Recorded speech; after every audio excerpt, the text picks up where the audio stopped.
हरे नमः. धर्माचा जणू मूर्तिमान पुतळा, धर्माचा जणू मूर्तिमान पुतळा, भासे जना भूवरी, भासे जना भुवरी.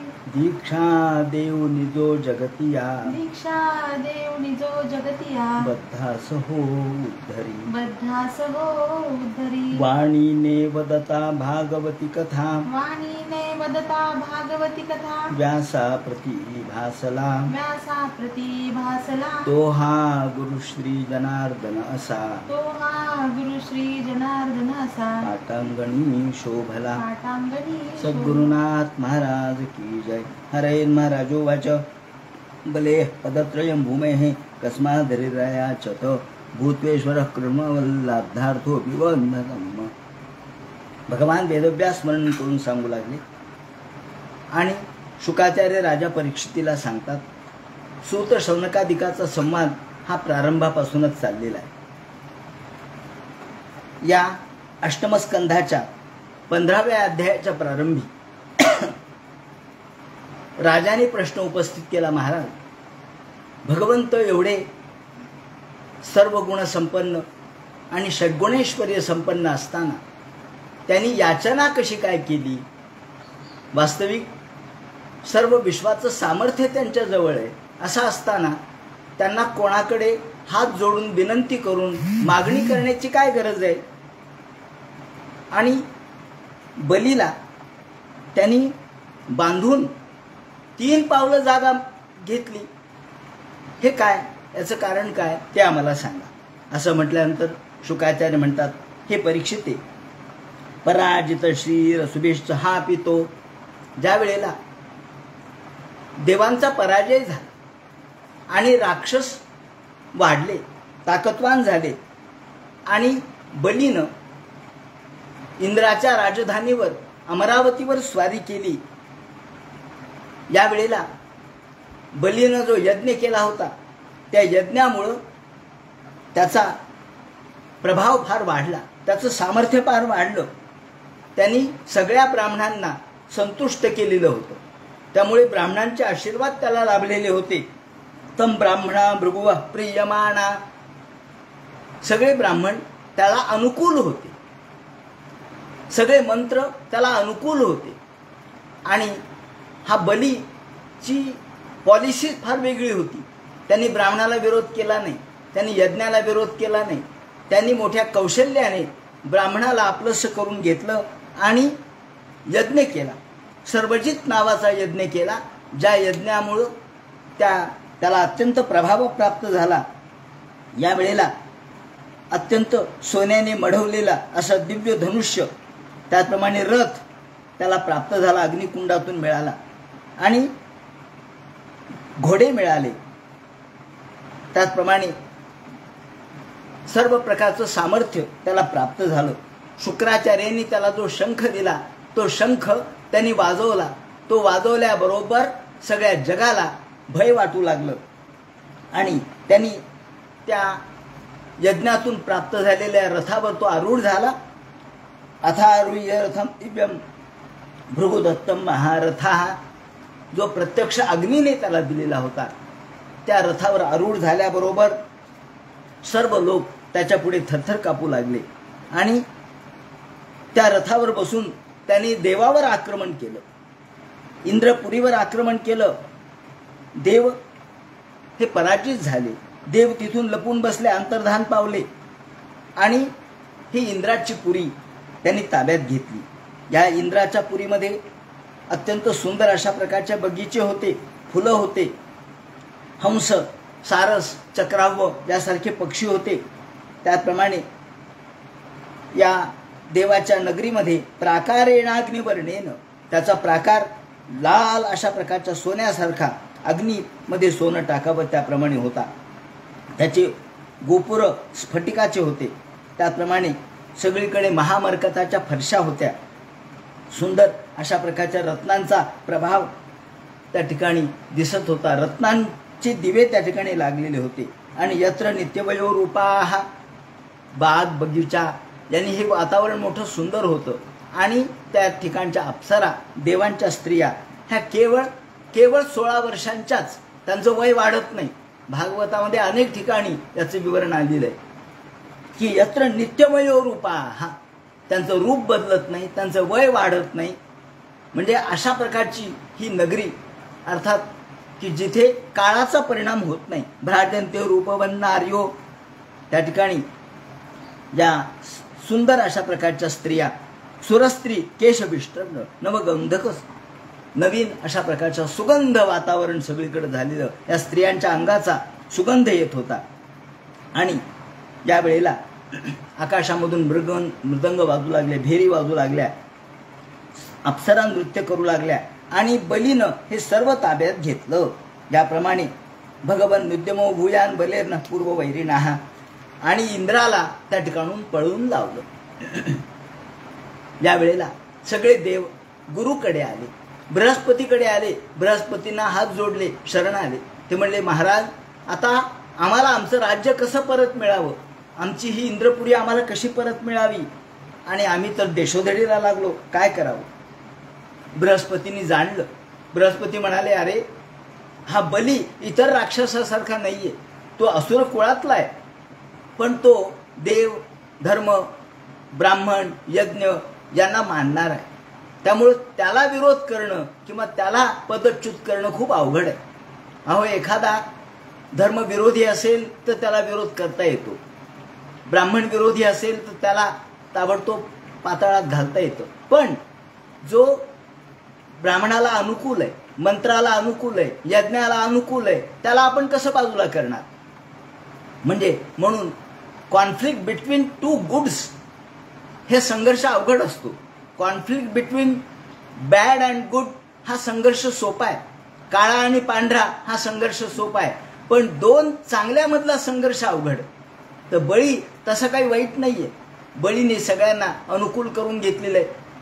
मग आता काय करावं. ते म्हणे, ज्या वेळेला त्याच्याकडून ब्राह्मणाचा अपमान होईल त्यावेळेला तो आपोआपच पदच्युत होईल.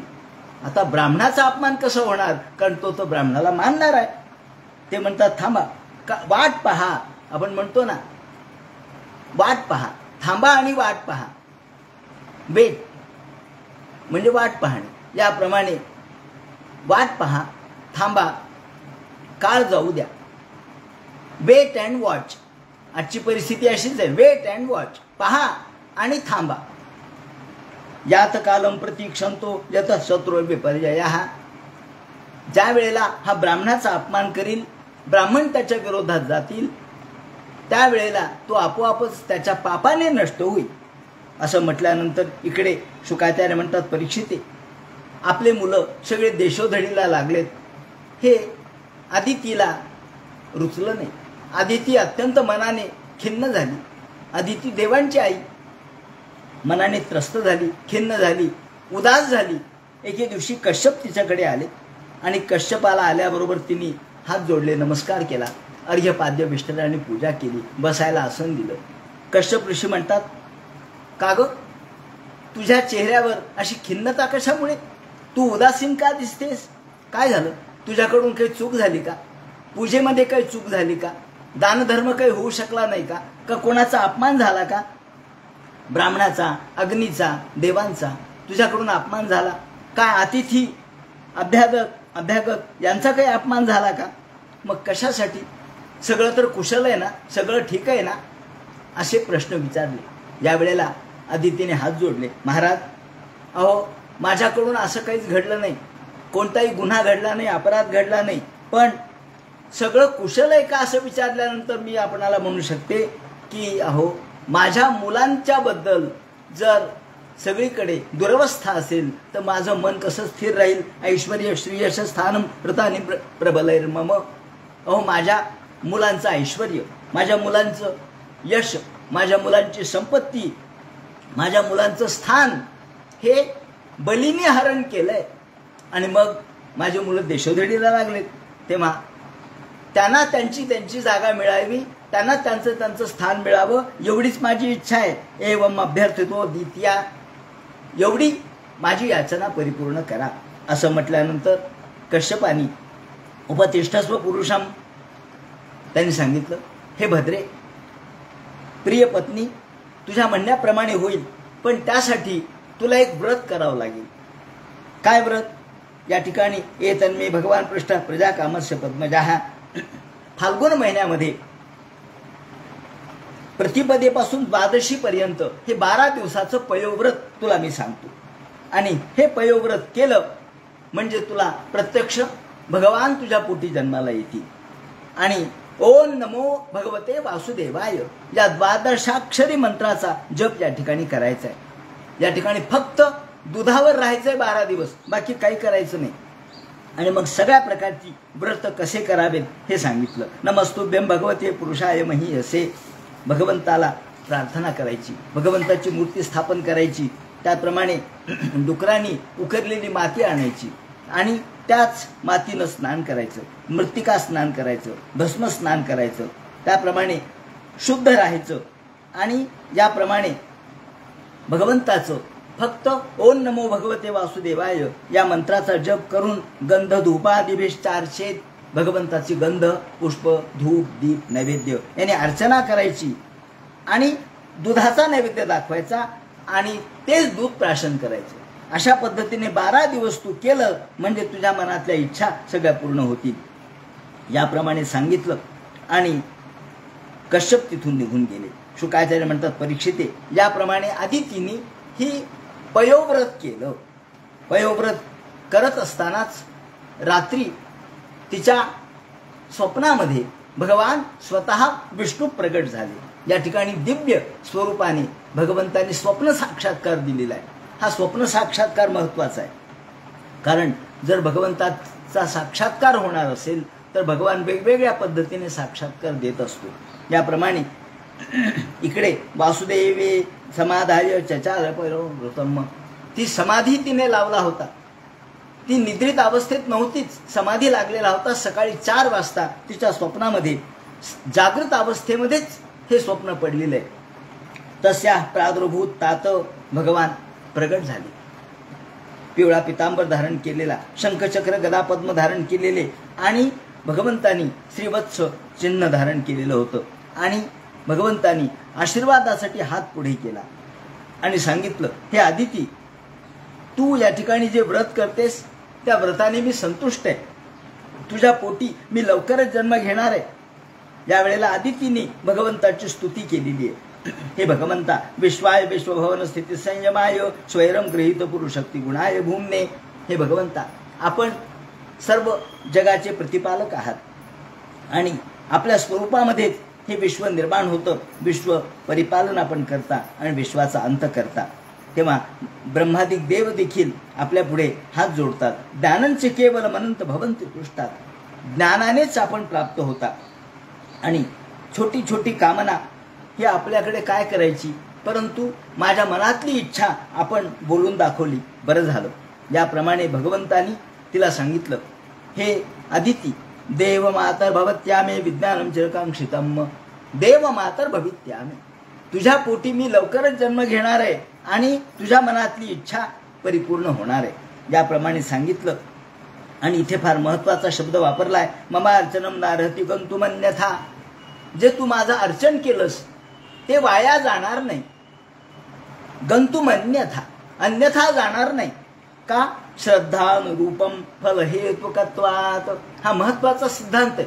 श्रद्धानुरूपम फलहेतुकत्वात्. तुमची श्रद्धा ठेवा, तुम्हाला फळ मिळेल. तुम्ही फळ मिळेल की नाही, मिळेल तर कसं मिळेल अशी शंका घेऊ नका, असा संशय घेऊ नका. संशय आत्मा विनश्यती. ज्याच्या मनामध्ये संशय आहे तो नष्ट होतो. त्यामुळे भगवंतावर दृढ श्रद्धा असली पाहिजे, दृढ विश्वास असला पाहिजे. आणि म्हणून ते म्हणतात श्रद्धानुरूपम. जशी तुमची श्रद्धा तसं तुमचं फळ. श्रद्धा कमी असेल फळ मिळणार नाही, श्रद्धा डळमळीत असेल फळ मिळणार नाही. फल हेतुकत्वात्. तेव्हा श्रद्धा हीच फळाला कारणीभूत आहे. बीज जसं वृक्ष निर्माण होण्याला कारणीभूत आहे तसं अंतःकरणातली श्रद्धा ही फळाला कारणीभूत आहे. आणि म्हणून हे आदित्य, तुला मी, तुझी श्रद्धा अढळ आहे, अपार विश्वास आहे तुझा, त्याप्रमाणे तुला फळ निश्चित प्राप्त होणार. निश्चयाचे बळ तुका म्हणे तेची फळ. तेव्हा हा निश्चय म्हणजे श्रद्धा. आदितिष्ठे दितम गर्भम भगवंतम सनातनम. आणि भगवंतानी आपलं तेज तिच्या उदरामध्ये टाकलं. याप्रमाणे इकडे ब्रह्मदेव तिच्या पोटात उदरामध्ये भगवंताचं तेज आल्याबरोबर ब्रह्मदेवाला कळालं आणि ब्रह्मदेवानी प्रार्थना करायला सुरुवात केली. जसे कृष्णाच्या वेळेला ब्रह्मस्तुती आहे किंवा गर्भस्तुती आहे, सगळ्या देवांनी गर्भस्तुती केलेली आहे, तशी इथे ब्रह्मस्तुती आहे. ब्रह्मदेवानी जयो ऋगाय भगवन उरुक्रम नमोस्तुते, हे भगवंता, हे उरुक्रम म्हणजे ज्याचा सगळ्या तिन्ही विश्वामध्ये ज्याचा पराक्रम गाजतोय त्याला उरुक्रम म्हणतात. नमो ब्रह्मण्य देवाय त्रिगुणाय नमो नमः. ज्याप्रमाणे ब्रह्मदेवानी त्यांची स्तुती केली. नमस्ते प्रश्निगर्भाय. प्रश्नी म्हणजे कोण, तर आदितीचं जे पूर्वजन्म आहे त्याला प्रश्नी म्हणतात. आदितीच्या पूर्वी आदितीचा जन्म प्रश्नी म्हणून झालेला आहे. भगवंतांनी 3 जन्म तिच्या पोटी घ्यायचं कबूल केलेलं आहे. त्याप्रमाणे पहिल्यांदा प्रश्निगर्भ म्हणून जन्म घेतला, दुसरा जन्म वामन म्हणून घेतला, वामनानाच्च वामनात. वामन म्हणजे बुटकेपणा, हा बुटका होता म्हणून त्याला वामन म्हणतात. आणि तिसरा जन्म भगवान गोपाल कृष्णाच्या रूपाने देविकेला भगवंतांनी हे सगळं सांगितलंय. याप्रमाणे नमस्ते प्रश्निगर्भाय, आदितीचं पूर्वजन्म म्हणजे प्रश्नी. वेदगर्भाय वेदसे, त्रिनाभाय त्रिपृष्ठाय त्रिनाभाय. त्रिनाभाय म्हणजे ज्यांच्या नाभीपासून हे त्रैलोक्य जन्माला आलं त्याला त्रिनाभाय म्हणतात. त्रैलोक्याचं केंद्र ज्याची नाभी आहे. आणि भगवंता, आपण आदिपुरुष आहात, तुम्हाला नमस्कार असो. म्हणजे आदितीच्या पोटात भगवंताचं तेज प्रगट झाल्याबरोबर ब्रह्मादिक देवांनी नमस्कार केलाय आणि स्तुती करायला सुरुवात केली आहे. इकडे शुकाचार्य म्हणतात परीक्षिते, याप्रमाणे ब्रह्मदेवांनी स्तुती केली आणि श्रवणायाम श्रवणद्वादश्याम, श्रवणद्वादशी, श्रवण नक्षत्र होतं, द्वादशी होती आणि त्या दिवशी भाद्रपद महिन्यातील द्वादशी त्यावेळेला श्रवण नक्षत्र असतं. या वेळेला दुपारच्या 12 वाजता भगवान वामनाचा जन्म झाला. भगवान वामन महाराज की जय. मुहूर्ते अभिजित प्रभू, अभिजित मुहूर्त होतं. अभिजित मुहूर्त म्हणजे दुपारच्या वेळचं मुहूर्त. याप्रमाणे श्रवणायाम श्रवण द्वादश्याम मुहूर्ते अभिजित प्रभू सर्वे नक्षत्र दक्षिणम. सर्व नक्षत्र ग्रह तारका अनुकूल होत्या. याप्रमाणे भगवंताचा मंगलमय जन्म या ठिकाणी झाला आणि यालाच विजया द्वादशी असं म्हणतात. विजयादशमी म्हणजे दसरा आणि विजया द्वादशी म्हणजे वामनाची द्वादशी. याप्रमाणे भगवंतानी जन्म घेतला. यावेळेला चतुर्भुज शंख गदाब्ज चक्र पिशंगवासा नलिला येथे क्षण. हा भगवंताचं सुरुवातीचं रूप भगवंतानी चतुर्भुज मूर्ती प्रकट केलेली होती. त्याप्रमाणे कानात कुंडल होती, वनमाला होती, पितांबर धारण केलेला होता आणि सगळ्या आकाशामध्ये प्रकाश त्या ठिकाणी पडला. देवोरंतरिक्षम क्षितिरग्निजिह्वा गावोद्विजा संशुर नगाश्च. याप्रमाणे भगवान आदिती पुढे प्रगट झाले आणि आदितीला आपल्या स्वतःचं सामर्थ्याचं प्रदर्शन त्यांनी केलं. सगळीकडे अंधार नष्ट झाला आणि कश्यपाच्या घरामधला सुद्धा अंधार नष्ट झाला. याप्रमाणे आकाशामध्ये देवांनी दुंदुभी वाजवल्या आणि सर्वत्र आनंदोत्सव साजरा झाला. तुष्टूर मनोदेवा मनव पितरोग नयाहा. पितर, अग्नी, मुनी यांनी सिद्ध, विद्याधर, किंपुरुष, यक्ष, चारण या सर्वांनी आनंदोत्सव साजरा केला. भगवंताचा जन्म झाला आणि भगवंताचा जन्म झाल्याबरोबर तम बटम वटुम वामनम दृष्टवा. मग वामन बटू म्हणून या ठिकाणी जन्म झालेला आहे. त्यांची या ठिकाणी मौंज करण्यात आली, व्रतबंध करण्यात आला. बालपण काही सांगितलं नाही त्यांनी, पण लगेच ते मोठे झाले. व्रतबंध करण्यात आला. तम वटम वटुम वामनम दृष्ट्वा मोदमाना महर्षया कर्माणि कारयामासु पुरस्कृत प्रजापतिम. प्रजापती या ठिकाणी आले आणि त्यांनी जातकर्म संस्कार वगैरे केले. त्यानंतर उपनयन संस्कार केला. प्रत्यक्ष स्वतः बृहस्पतीनं यज्ञोपवीत दिलं, कश्यपाने मेखला दिली, पृथ्वीनं कृष्ण मृग चर्म दिलं, त्यानंतर चंद्राने दंड दिला, माता आदितीने कौपीनं दिलं, कटिवस्त्र आकाशाने दिलं आणि असे वामन वेशधारी अशा प्रकारचे वामन ज्यांना आकाशाने छत्र दिलेलं आहे आदितीनं कौपिन आणि कटिवस्त्र दिलेलं आहे. त्याचप्रमाणे ब्रह्मदेवाने कमंडलू दिला. सप्तर्षियांनी कुश आणि सरस्वतीने रुद्राक्षाची माला दिली. त्याचप्रमाणे भगवान वामन यांचा उपनयन संस्कार झाला. यावेळेला प्रत्यक्ष ओम भवते भिक्षां देही म्हणून जी त्यांनी आपण जी भिक्षावळ आता करतो तशीच भिक्षा त्यावेळेला त्यांनी मागितली. आणि यावेळेला प्रत्यक्ष अंबिका म्हणजे पार्वती हिने ही भिक्षा समर्पित केलेली आहे. म्हणून आपण म्हणतो की ओम भवती भिक्षां देही, ही भिक्षा पार्वती देत असते. अन्नपूर्णे सदापूर्णे शंकर प्राणवल्लभे ज्ञान वैराग्य सिद्ध्यर्थम भिक्षां देही च पार्वती. म्हणून आपण पार्वतीकडून सर्व स्त्रिया पार्वती स्वरूप म्हणून त्यांच्याकडून भिक्षा घेतो. त्याप्रमाणे बटू वेशधारी असणारे भगवान वामन यांना पार्वतीने भिक्षा समर्पित केलेली आहे. त्यानंतर परिसमोहनम परिस्तरणम पर्युक्षणम, अग्नीची स्थापना करत असताना किंवा केल्यानंतर अग्नीला या पद्धतीने पाणी फिरवावं लागतं. तर परिसमोहनम परिस्तरणम पर्युक्षणम याप्रमाणे अग्नीची स्थापना केली आणि अग्निहोत्र केलं. तास बरोबर आता वेळ नव्हता. चला म्हणले आता आपण भिक्षा मागण्यासाठी जाऊ. कुठं जायचं? तम नर्मदाया तट उत्तरे बले, नर्मदेच्या उत्तर तटाकावर बली याचा यज्ञ चाललेला आहे. 99 यज्ञ पूर्ण झाले होते अश्वमेध आणि आता 100वा यज्ञ चाललेला होता. आता 100वा यज्ञ जर पूर्ण झाला असता तर त्याचं इंद्रपद कोणी काढून घेतलं नसतं. मग आता चला भृगुकच्छ नावाचं सुंदर ठिकाण आहे. नर्मदा तटेच्या उत्तर बाजूला भृगुकच्छ नावाचं भृगुवंशीय ऋत्विज यांचं ते यज्ञाचं अनुष्ठान त्या ठिकाणी चाललेलं होतं. त्या ठिकाणी आपण जाऊ म्हणून वामन निघाले. हातामध्ये कमंडलू घेतला, जानवं गळ्यामध्ये होतंच, लंगोटी घातली आणि मोठ्या लुटू पद्धतीने निघाले. तिथे आल्याबरोबर त्या यज्ञशाळेमध्ये प्रवेश केल्याबरोबर भगवान वामन यांचं ते रूप पाहता क्षणीच असं वाटलं की प्रत्यक्ष सूर्य आलेत की काय, इतका प्रकाश त्या ठिकाणी पडला. सूर्य किलायात्युतवा विभावसो सना सनत कुमारो तदृक्षया करतो हो. प्रत्यक्ष सूर्यनारायण प्रगट झाले. का सनत कुमार आहे? कारण सनत कुमार 5 वर्षाचे होते. सनत सनंदन सनातन सनत कुमार त्यांच्यापैकी एक कुणी आलेत की काय असं लोकांना वाटू लागलं. आपल्या शिष्यांच्या सोबत आले बरं का. वामन एकटे नाही आले, त्यांनी आपले शिष्य सोबत घेतले. आता हे शिष्य म्हणजे कोण होते? अहो हे पार्षदगण होते भगवंताचे, पण गुप्त रूपाने लोकांना असं शिष्य वाटावेत याप्रमाणे आले. कारण त्यांना माहित होतं वामनाला की पुढे आपल्याला काही एका मोठ्या गोष्टीला तोंड द्यावं लागणार आहे की ज्यामुळं कदाचित एखादा प्रसंग आपल्यावरती ओढवू शकतो. यावेळेला सोबत लोक पाहिजेत. कुठेही एकटं जाऊ नये.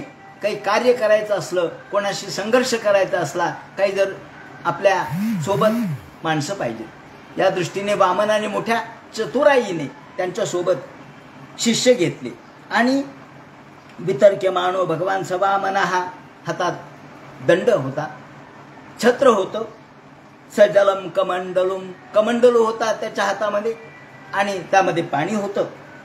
आणि आल्याबरोबर मौंजा मेखलया, त्यांच्या कमरेला जी मेखला बांधली होती ती मौंजी.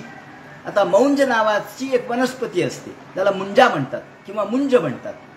आज सुद्धा ही मुंजा असल्याशिवाय त्याला मुंजच म्हणत नाहीत. आपण जे मौंज किंवा मौंजी विधान म्हणतो त्याचं कारण असं आहे की कमरेला त्या वनस्पतीला बांधावं लागतं. जसं आपण कंबरपट्टा बांधतो त्याप्रमाणे मौंजी नावाची ती वनस्पती असते.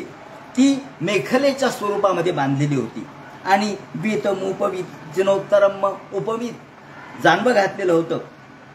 जटिलम वामनम विप्रम माया माणकम हरिम, आणि आपल्या शिष्यासह वर्तमान बलीच्या यज्ञशाळेमध्ये त्यांनी प्रवेश केला. प्रवेश केल्याबरोबर काय सुंदर त्यांचं रूप होतं. बली एकदम समोर आली. बलीचं वैशिष्ट्य असं होतं की बलीने कोणत्याच ब्राह्मणाला कधीच दुखावलं नाही. अहो सगळे ब्राह्मण अनुकूल करून घेतले, सगळे मंत्र तंत्र आपल्या अनुकूल करून घेतले. यज्ञ करण्याच्या निमित्ताने ब्राह्मणाला भरपूर दक्षिणा द्यायची आणि ब्राह्मण आपल्या कह्यात करायचे, हा त्यांचा खाक्या होता. याप्रमाणे बलीच्या विरोधात कोणी जाऊ शकत नव्हतं. त्यामुळं ब्राह्मण पाहिल्याबरोबर बली स्वतः समोर आले, हात जोडले बलीनं. तसा मोठा नम्र होता, धूर्त होता आणि त्यांनी स्वागतेन अभिनंद्याथ त्यांनी स्वागत केलं. या या महाराज, आपण या. स्वागतं ते नमस्तुभ्यम. बली स्वतः समोर आले, नोकर चाकराला नाही पाठवलं. ज्याला म्हणतात नम्रता, ज्याला म्हणतात ब्राह्मणाबद्दलची आस्था. आणि हात जोडून सांगितलं, महाराज या, आपण माझ्या यज्ञामध्ये आलात. आपल्यासाठी मी काय करू सांगा बरं, काय करू मी आपणासाठी? ब्रह्मार्षणान तपस साक्षान. अहो, मी आतापर्यंत जे काही तप केलं, जप केले, ते सगळे परिपूर्ण झाले. का? तर आपल्यासारख्या लोकांचं आगमन झालं. आज माझे सगळे पितर तृप्त झाले. अद्यना पितर तृप्त अद्यना पावितम कुलम. आज माझे पितर तृप्त झाले. आज माझं कुळ पवित्र झालं. काय गोड भाषा वापरली आहे, इतकी गोड भाषा आहे की जणू काही असं वाटावं की बली यांचंच राज्य कायम असावं, बलीचं राज्य कायम असावं. आपण म्हणतो ना, बळीचं राज्य येऊ, त्याप्रमाणे इडापिडा जाओ आणि बळीचं राज्य येऊ. तेव्हा बळीच्या राज्यामध्ये सगळे खुश होते. फक्त इंद्राचं भवन त्यांनी घेतलं, इंद्रपद घेतलं, एवढीच एक वाईट गोष्ट झाली. लोकाचं घेण्याची भावना ही राक्षसी प्रवृत्ती आहे. अद्य स्विष्ट कर्तुरयम. आज स्विष्ट, आज माझं यज्ञ देखील परिपूर्ण झाला. भगवान आगतो ग्रहान. आपण आलात, माझ्या घरी आलात, खरोखर मला आपण पवित्र केलं, पावन केलं. माझे तपश्चर्या पूर्ण झाली, माझं यज्ञयाग आज सफल झाला.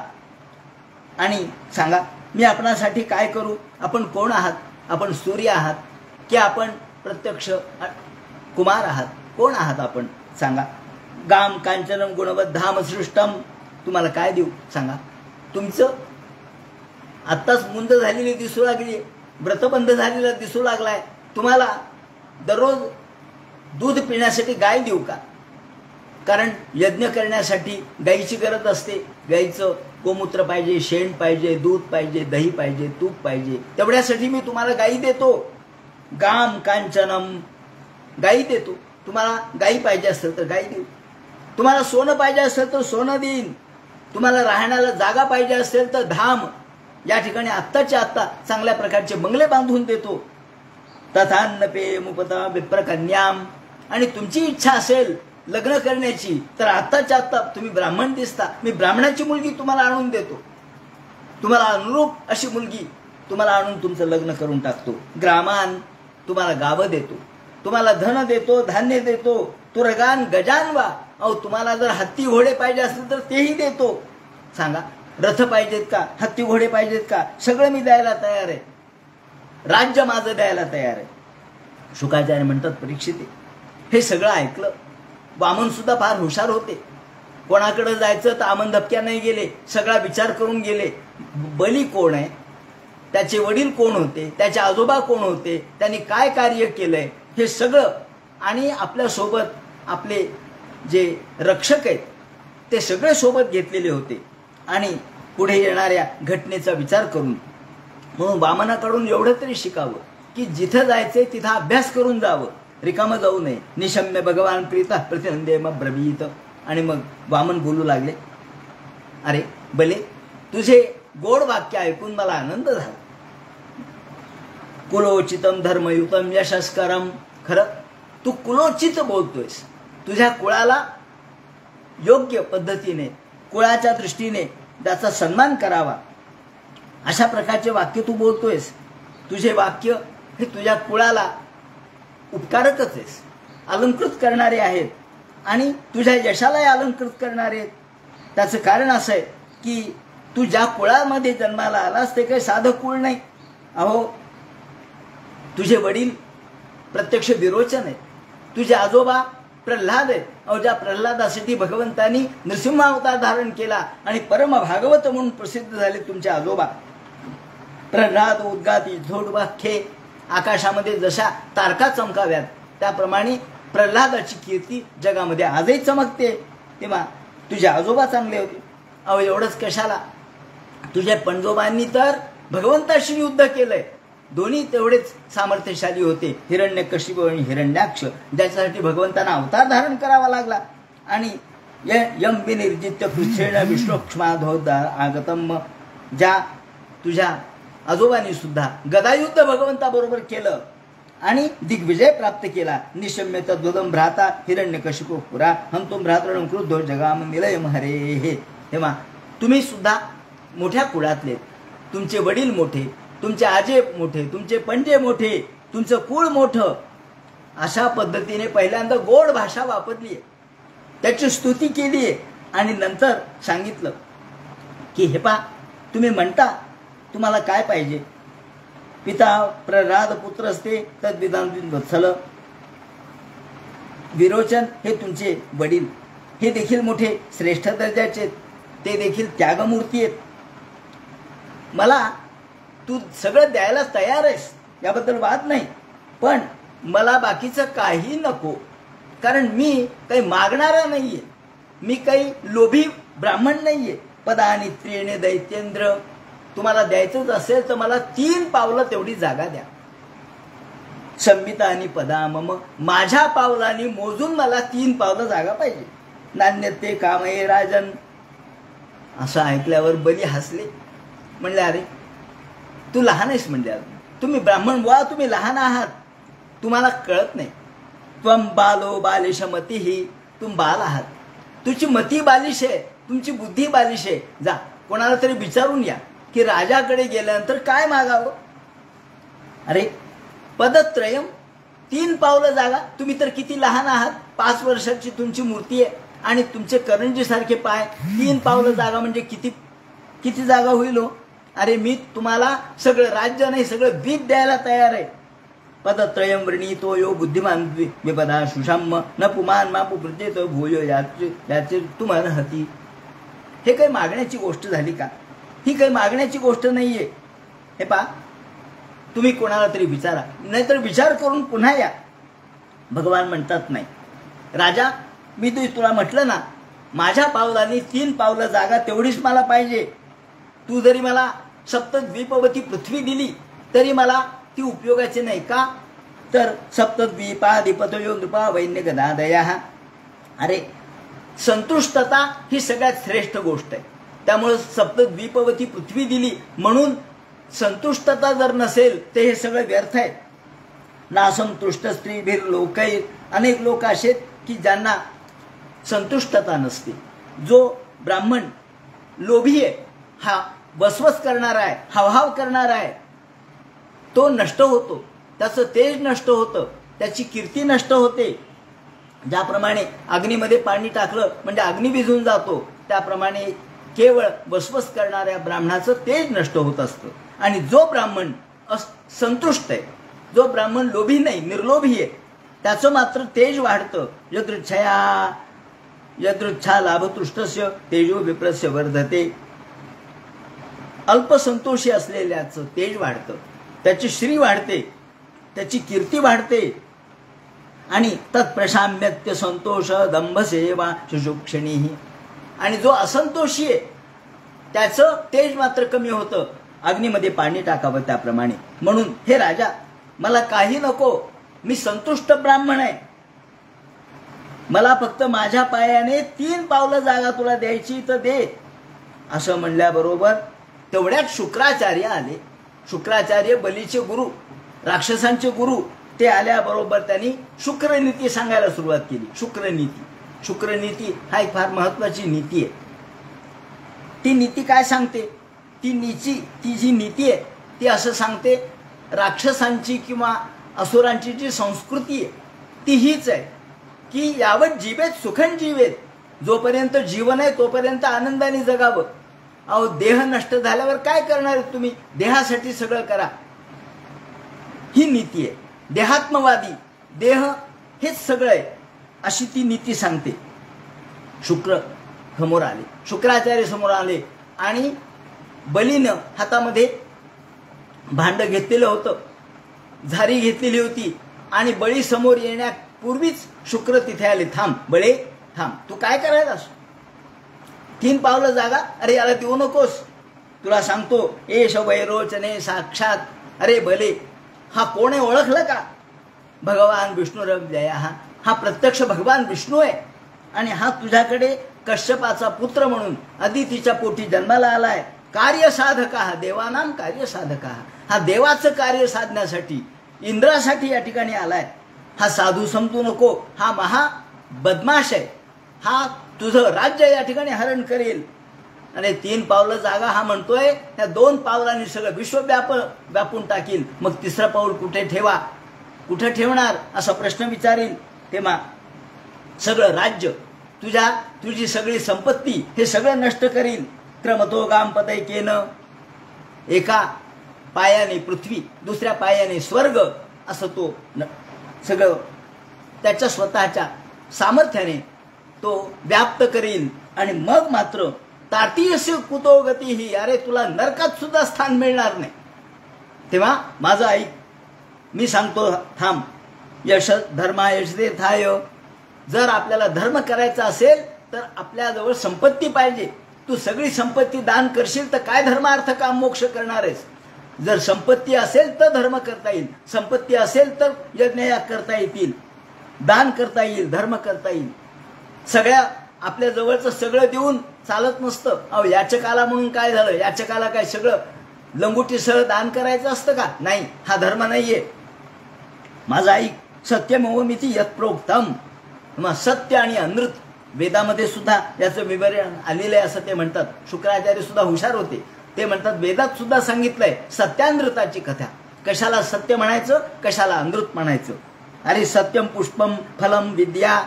अरे हा देह जरी अनृत असला, जड असला, टिकणारा नसला, तरी सुद्धा देह आहे म्हणून तर आत्मा आहे. देह नसेल तर आत्म्याची काय किंमत आहे? म्हणून देह आहे तोपर्यंत आपण जगतो, तोपर्यंत आपण धर्मकर्म करतो. आपण म्हणतो ना की शरीर माध्यम खरु धर्म साधनम. शरीर हे सगळ्या धर्माचं साधन आहे. शरीर नसेल तर तुम्ही धर्मकर्म काय करणार? म्हणून जर वृक्ष जिवंत राहिला नाही तर वृक्षाची फळं मिळतील का रे? वृक्षे जीवित तन्नस्याद अमृतम मूलमात्मनः. वृक्षाचं मूळ जर तुम्ही नष्ट केलं तर फळं मिळतील का? नाही मिळणार. म्हणून अनृत म्हणजे खोटेपणा, जडत्व हे मूळ आहे वृक्षाचं. फळ नंतर येतं, परंतु तुम्ही वृक्षच नष्ट केला तर फळ मिळेल का? वृक्षे जीवित तन्नस्याद अमृतम मूलमात्मनः तद यथा वृक्ष उन्मूलः. वृक्ष उन्मूल केला, वृक्ष समूळ नष्ट केला तर आपण फळ मिळू शकत नाही. त्यामुळं तू एक लक्षात ठेव, भौतिक जग आहे, हा भौतिकत्व आहे म्हणून आम्ही पारमार्थ करू शकतो, पारमार्थिक गोष्टी करू शकतो. भोगवादी जीवन, तू भोगाचा त्याग करू नकोस. जर तू राज्यपदाचा त्याग केलास तर तुझा मोठेपणा नष्ट होईल, तुझं सामर्थ्य नष्ट होईल. देहात्मवादी भूमिका या ठिकाणी सांगितली आहे. आणि बहुरुच नावाच्या श्रुतीमधलं वचन त्यांनी सांगितलंय की दान देण्यापूर्वी जर ओम म्हटलं तर तुला ते दान देणं आवश्यक आहे. म्हणजे दान कधी द्यायचंय? जर दान देण्यापूर्वी जर ओम नाही म्हटलं तर दान नाही दिलं तरी चालतं, ते खोटं होत नाही. पण दान देण्यापूर्वी जर ओम म्हटलं तर मग मात्र दान देणं भाग आहे. तेव्हा तू ओम म्हणू नकोस, म्हणजे तू या ठिकाणी दान दिलं असं होणार नाही. म्हणून खोटं बोलण्याचं पापही तुला लागणार नाही. ओम तत्सत असं म्हणलं तर मात्र तुला त्याप्रमाणे वागावं लागेल. आणि ओम तत्सत नाही म्हणलं, ओम नाही म्हणलं तर तुला ते बंधनकारक नाहीये. तुला या ठिकाणी खोटेपणाचा दोष येणार नाही. त्याप्रमाणे तुला मी बहुरुचैर गीतम, या ऋग्वेदातल्या बहुरुचैर ऋचा जी आहे त्याचा अर्थ मी तुला सांगितला.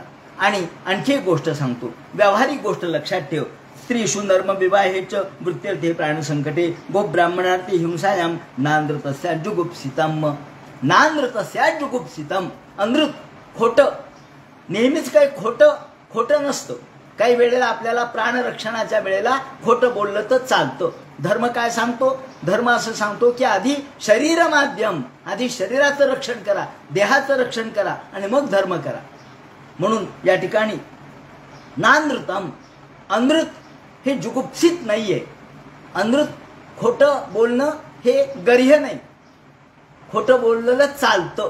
कुठं कुठं चालतं? स्त्रीशू, आपल्या पत्नीबरोबर गप्पा मारताना जर आपण थापा मारल्या, खोटं बोललं किंवा विनोदाने खोटं बोललं, विनोदाने एखादी गोष्ट सांगितली तर ती चालते. का?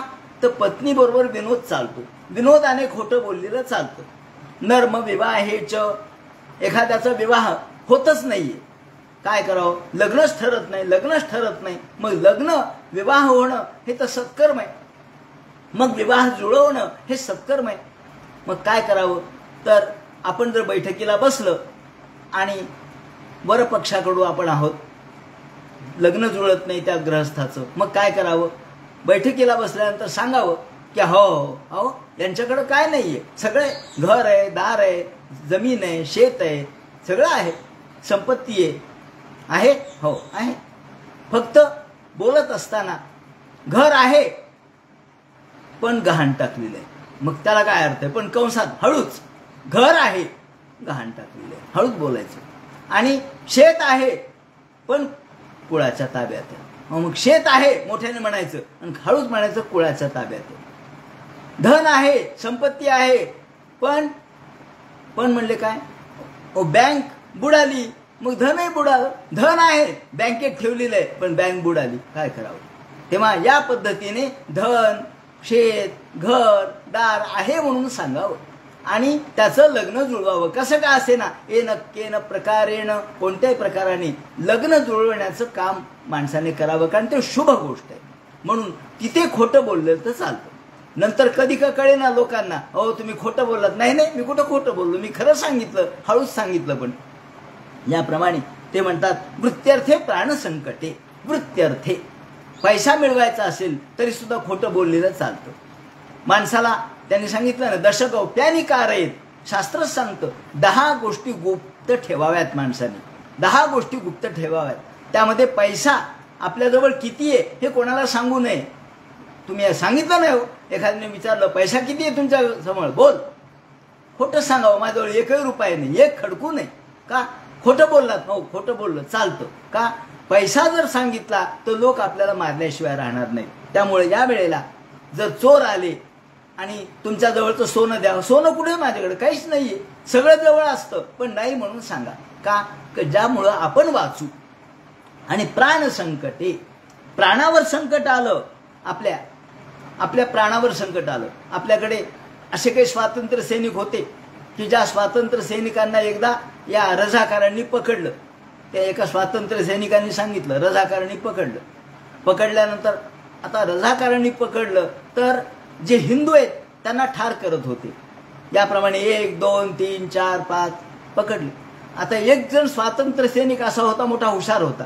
तो म्हणला, आपण जर हिंदू म्हणून सांगितलं तर आपल्याला प्राणाशी गाठ आहे, त्यापेक्षा आपण सांगा मी हिंदू नाही, मी मुस्लिम आहे, सांगून टाका. म्हणले कसं काय सांगायचं. त्याची गंमत अशी होती की त्याच्या कानाला छिद्र नव्हती, आई वडिलांनी पाडलेच नाहीत, राहिले तशी. मग त्यांनी ओळखलं की आता आपण सांगू की मैं हिंदू नहीं, मैं मुसलमान हूँ, मेरा नाम महमूद है, सांगितलं त्यांनी. म्हणले कशावरून, म्हणले बघा मेरे कान में सुराख है क्या, खरंच कानाला छिद्र नव्हते. हा म्हणले चलो मुसलमान आहे. सुटले ते, म्हणे तिथून सुटलो आणि घरी आलो. का सुटलो, खोटं बोलला. खोटं का बोलला, प्राण संकटे, प्राणावर संकट आलेलं असताना आधी प्राण वाचवणं महत्वाचं आहे. आणि म्हणून गो ब्राह्मणार्थे हिंसायाम त्यांनी वर्णन केलंय की एक गाय होती आणि त्या गायीच्या मागं खाटीक लागलेला होता.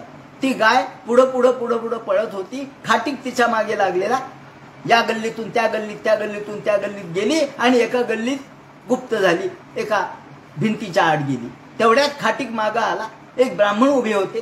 त्या ब्राह्मणाला विचारलं, ओ बम्मन, यहां से गाय गई क्या, गाय गुजरी क्या. आता ब्राह्मणाला खोटं बोलावं का खरं बोलावं कळेना. खरं बोललं तर गायीच्या प्राणावर संकट येईल, खोटं बोललं तर आपल्याला दोष लागेल. म्हणून ब्राह्मणाने मोठी युक्ती केली. ब्राह्मणाने त्याला बोलण्यामध्ये अडकविलं, बनविलं.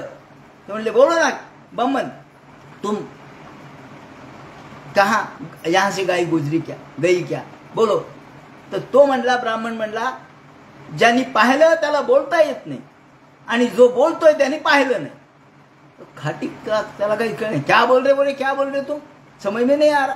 अरे म्हणणे, ज्यांनी पाहिलं त्याला सांगता येत नाही, ज्याला सांगता येतं त्यांनी पाहिलं नाही. असा शब्दामध्ये घोटाळा केला तो म्हणले क्या बोल रे. एवढ्या वेळात 5, 10, 15 मिनिटं निघून गेले. तोपर्यंत ती गाय तर फार लांब गेली. म्हणले आता जाऊ द्या म्हणले. मग तो खाटी काही निघून गेला. आता अर्थात गाय वाचली. सांगायचं तात्पर्य असं, ज्याने पाहिलं त्याला सांगता येत नाही. म्हणजे डोळ्याने पाहिलं पण डोळ्याला कुठं सांगता येते. आणि तोंडाने पाहिलं नाही, तोंडाला सांगता येतं पण तोंडाला दिसलं नाही. असो याप्रमाणे खोटंही बोलला नाही आणि खरंही सांगितलं नाही. त्याला म्हणतात कौशल्य. याप्रमाणे वाक कौशल्याने त्यांनी गायीचे प्राण वाचवले. गोप ब्राह्मणा ते हिंसायाम. अशा वेळेला ना अनृत स्यात् जुगुप्सितम. जर अनृत बोललं, खोटं बोललं तर ते काही वाईट नाही. ही शुक्रनीती आहे. याप्रमाणे शुक्राचार्यांनी सांगितलं. पण बली म्हणला नाही महाराज, तुम्ही मला जरी सांगितलं तरी मी खोटं बोलणार नाही. एकदा मी दिलं म्हटल्यानंतर मी देणारच. मी ब्राह्मणाला सांगितलंय मी तुला 3 पावलं जागा देतो. शब्दाने मी देतो म्हणलंय, मग मला दिलंच पाहिजे. असं म्हणल्याबरोबर त्यांनी झारी आणली आणि पाणी टाकण्याला सुरुवात केली. तोच शुक्राचार्य म्हटले, जर तू माझं ऐकणार नशील तर तू आत्ताच्या आत्ता पदभ्रष्ट होशील. तुझं संपत्ती धन सगळं तुझं नष्ट होईल. ऐकलं. बली म्हणतात मी घाबरत नाही त्याला. अहो हे विष्णू असू द्या ना, मला तर आनंदच आहे. मग विष्णू माझ्याकडे याचक म्हणून आले, यापेक्षा माझा मोठेपणा कोणता आहे. नाहम बिभे मी निरयान. अहो मी नरकाला भीत नाही, मी माझ्या संपत्ती नष्ट होण्याला भीत नाही, मी स्थानापासून च्युत होण्याला भीत नाही. मी भीतो कशाला? ब्राह्मणाचा अपमान माझ्याकडून होऊ नये याला मी भीतो. प्रलंबनात. विप्राचं प्रलंबन माझ्याकडून होऊ नये, ब्राह्मणाचा अपमान होऊ नये एवढंच मला. अहो यापूर्वी मोठमोठे राजे होऊन गेले नाही का. दध्यंग श्रवण ज्याने आपला देहदान केला, शिबी ज्याने आपलं मांसदान केलं, तेव्हा दध्यंग श्रवण आहे, शिबी आहे, यासारखे मोठमोठे लोक होऊन गेले. तेव्हा मी तर काय फक्त माझं संपत्ती देणार आहे, यापेक्षा काय. लोकांनी देहदान केले, तेव्हा धर्मासाठी लोकांनी देहाचा त्याग केलाय. तेव्हा मी जर नाही म्हणलो तर माझं यश नष्ट तर होईलच, पण सगळीकडे अपकीर्ती माझी होईल. तेव्हा सुलभायुधी प्रशे, मी तुम्ही माझे गुरु आहेत पण मी आता तुमचं नाही ऐकणार. असं म्हटल्याबरोबर शुक्राचार्य म्हणतात, शुक्राचार्यांनी शाप दिला. मच्छासनाती यस्त्वमचिरात भ्रष्टचे श्रिया. तू आताच्या आत्ता माझं न ऐकल्यामुळं तुझ्या संपत्तीपासून राजस्थानापासून तू नष्ट होशील आणि तुला त्यातून पदच्युत होशील. याप्रमाणे शाप दिला. इकडे विंध्यावलीला बलीने बोलावलं आणि विंध्यावलीने हातामध्ये झारी आणली आणि त्यांच्या हातावर 3 पावलं जागा तुमच्या पायाने म्हणून पाणी सोडायला प्रयत्न करू लागले. त्यातून पाणीच येईना. अरे म्हणले पाणी काय येईना, म्हणून त्यांनी काटा घातला. शेवटपर्यंत शुक्राचार्यांनी प्रयत्न केला की बलीच्याकडून हे दान दिलं जाऊ नये म्हणून, पण काटा घातला तर शुक्राचार्य आतमध्ये जाऊन बसले होते. तर काटा शुक्राचार्यांच्या डोळ्यात गेला आणि एकदम भळभळ भळभळ रक्त आलं. आणि तेव्हापासून शुक्राचार्यांना एकाक्ष म्हणतात. त्यांना एक फक्त डोळा राहिला, दुसरा डोळा गेला त्यांचा आणि तिथून मग शुक्राचार्य निघून गेले. तदा सुरेंद्रम दिवी देवतागणा म्हणून आज शब्द आपण वापरतो किंवा वाक्प्रयोग वापरतो. काय? झारीतले शुक्राचार्य. हे झारीतले शुक्राचार्य आहेत. म्हणजे पाणी पडू नये म्हणून प्रयत्न करणारे, त्याला झारीतले शुक्राचार्य शब्द आज आलेला आहे. तम वामनम रूपमवर्धताद्भुतम. आणि पाणी टाकलं हातावर की तेवढ्याच वामनाने त्रिविक्रम रूप धारण केलं. प्रचंड. आकाशाला डोकं, मस्तक, जमिनीच्या खाली, भूमीच्या खाली, पाताळापर्यंत पाय, सर्वत्र नद्या म्हणजे नाड्या. आणि इथं याला विश्वव्यापक अशा प्रकारचं विश्वात्मक रूप, विश्वरूप दर्शन याला बलीला घडलेलं आहे. भगवंतानी 3 वेळेला विश्वरूप दर्शन घडवलंय. या ठिकाणी बलीला घडवलं, अर्जुनाला घडवलं आणि त्याचप्रमाणे या विश्वरूप दर्शनाचा अधिकार स्वरूप प्राप्त झालं. त्या अक्रूराला सुद्धा भगवंतानी विश्वरूप दाखवलेलं आहे. त्याप्रमाणे भगवंताने आपलं विश्वात्मक स्वरूप या ठिकाणी प्रगट केलं. तद्वामनम रूपम अवर्धताद्भुतम. जे वामन वाढले, इतके उंच वाढले, सगळे चकित झाले पाहता पाहता. अहो भूखम दिशो, आकाशामध्ये त्यांचं मस्तक गेलं. भगवंतानी आपल्या स्वतःच्या सामर्थ्याने आपलं रूप किती आहे प्रगट केलं आणि भगवंतामध्ये सगळं विश्वात्मक स्वरूप दिसू लागलं. चंद्र, सूर्य, नक्षत्र, ग्रह, तारा, गोल हे सगळे भगवंताच्या शरीरात दिसू लागले.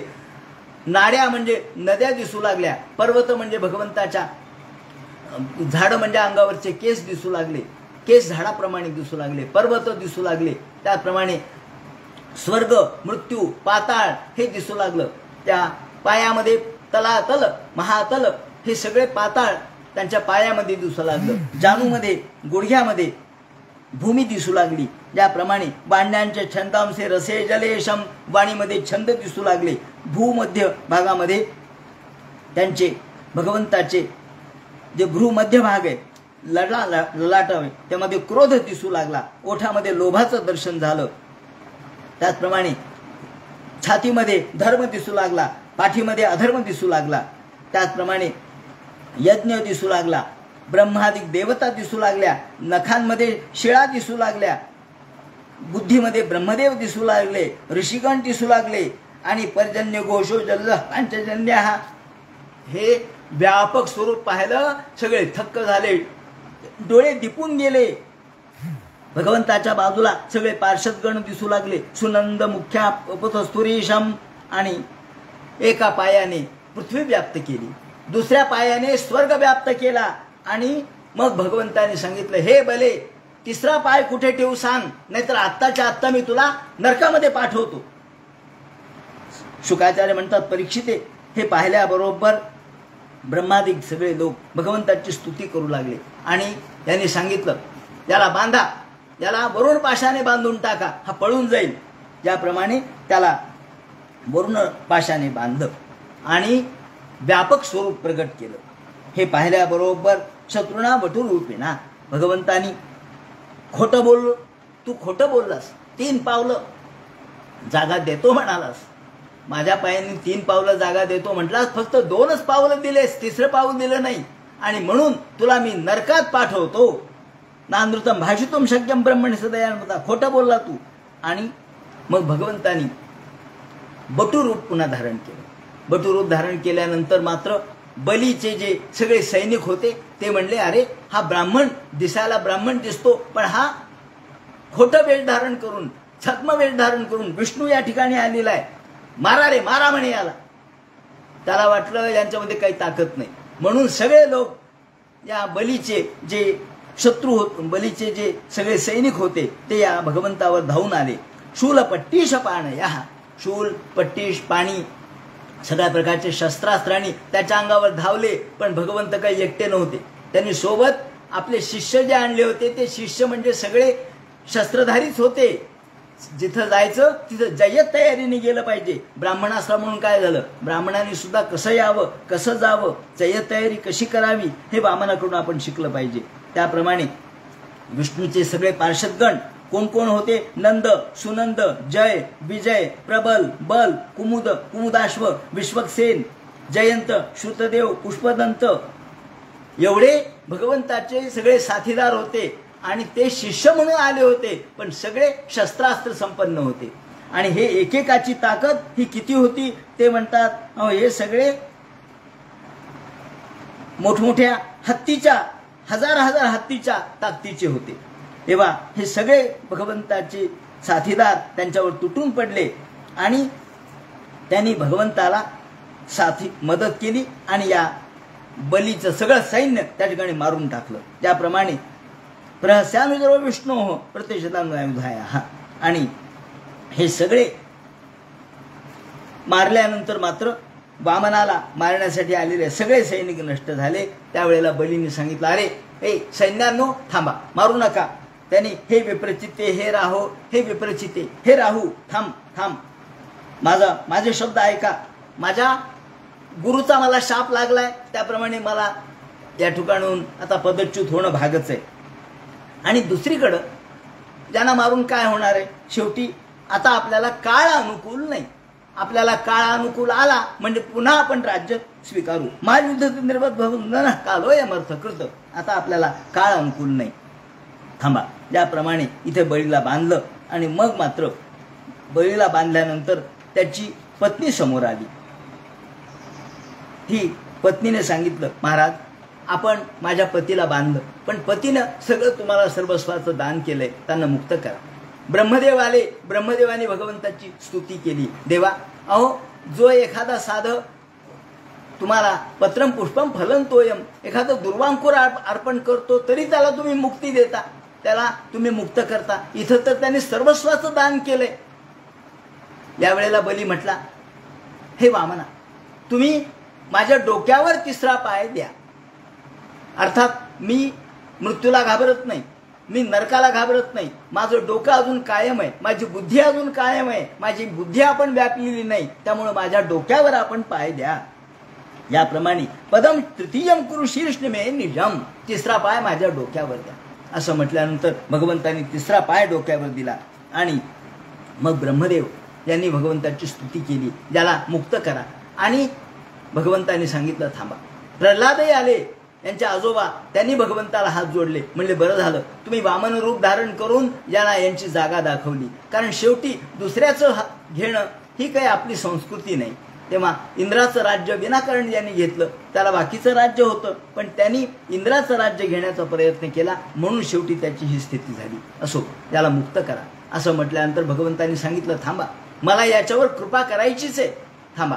असं म्हणून भगवंतांनी त्याला सांगितलं, हे बले, आता तुला मी बंधनातून मुक्त करतो आणि तुला मी सुतल लोकामध्ये जायला सांगतो. तिथे मी स्वतः हातामध्ये दंड पाणी घेऊन तुझं रक्षण करेन. गदा पाणी मी रक्षिते, हातामध्ये गदा घेऊन मी तुझं रक्षण करेन, काळजी करू नकोस. ते म्हणतात ज्यावेळेला भगवंताने जेव्हा त्रिविक्रम रूप धारण केलं तेव्हा त्यांच्या पायाच्या डाव्या पायाच्या अंगठ्याचा जो स्पर्श आकाशाला झाला त्यातून गंगा प्रगट झाली, त्यातून गंगेची उत्पत्ती झाली आणि ती गंगा धोधो धोधो आपल्या पृथ्वी तलावर वाहिली. ज्याप्रमाणे भगवंतांनी सांगितलं की तुला मी पुढच्या युगामध्ये पुढच्या मन्वंतरामध्ये तुला मी इंद्र करील. तेव्हा म्हणजे आता याच्यानंतरचं जे मन्वंतर आहे त्यानंतरचं जे मन्वंतर येईल त्यावेळेला या देवसावर्णी मन्वंतरामध्ये हा बली इंद्र होईल. त्याप्रमाणे तुला मी इंद्र करणार. विवेश सुतलम प्रीतो, तोपर्यंत तू सुतल लोकामध्ये ला. आणि सावर्णे रंतरस्यायम, सावर्णी मन्वंतरामध्ये तू इंद्र होशील. याप्रमाणे सांगितलं, तुझं मी रक्षण करीन असं सांगितलं. त्यानंतर मग त्यावेळेला बलीने त्यांची पूजा केली आणि मग बली हे सुतल लोकामध्ये गेले. मग शुक्राचार्य आले. शुक्राचार्याने भगवंताला नमस्कार केला आणि भगवंताला क्षमा मागितली. त्याप्रमाणे शुक्राचार्यांना त्यांनी देखील मंत्रतः तंत्रतः छिद्रम, देवा ज्यांचा हा 99 यज्ञ पूर्ण झाले, हा 100वा होता, एवढा तरी पूर्ण करा ना. ते म्हणाले मी पाहिलं आणि यज्ञ पूर्ण झाला, आता यज्ञ पूर्ण झाला असं समजा. मंत्रतः तंत्रतः छिद्रम, तेव्हा न्यूनम संपूर्णता ज्ञाती सद्यो वंदे तमच्युतम. भगवंताला नमस्कार केला म्हणजे न्यून सगळं पूर्ण होतं आणि हे उपेंद्र म्हणून भगवंताची ख्याती पुढे झालेली आहे. याप्रमाणे त्यांनी या अध्यायाला आशीर्वाद असा दिलेला आहे की जे जे अपूर्ण एखादी गोष्ट आहे, आपण पूजा अर्चा करतो, सगळं काही परिपूर्ण होत नाही आपल्याकडून, मंत्र तंत्र कुठेतरी चुकतं, तर वामनाची कथा जर वाचली किंवा ऐकली किंवा आठवली तर न्यूनम संपूर्णता याती, सगळं न्यून नष्ट होतं आणि परिपूर्णता प्राप्त होते. परिपूर्णता या ठिकाणी येते असं त्यांनी याला आशीर्वाद दिलेला आहे. या ठिकाणी वामनाची कथा आपण पूर्ण केली. आता उद्याच्या चिंतनामध्ये 24वा अध्याय आपण पूर्ण करू आणि मग हा स्कंद या ठिकाणी समाप्त होईल. हरे नमः. पुंडलिक वरदे विठ्ठल सीताकांत.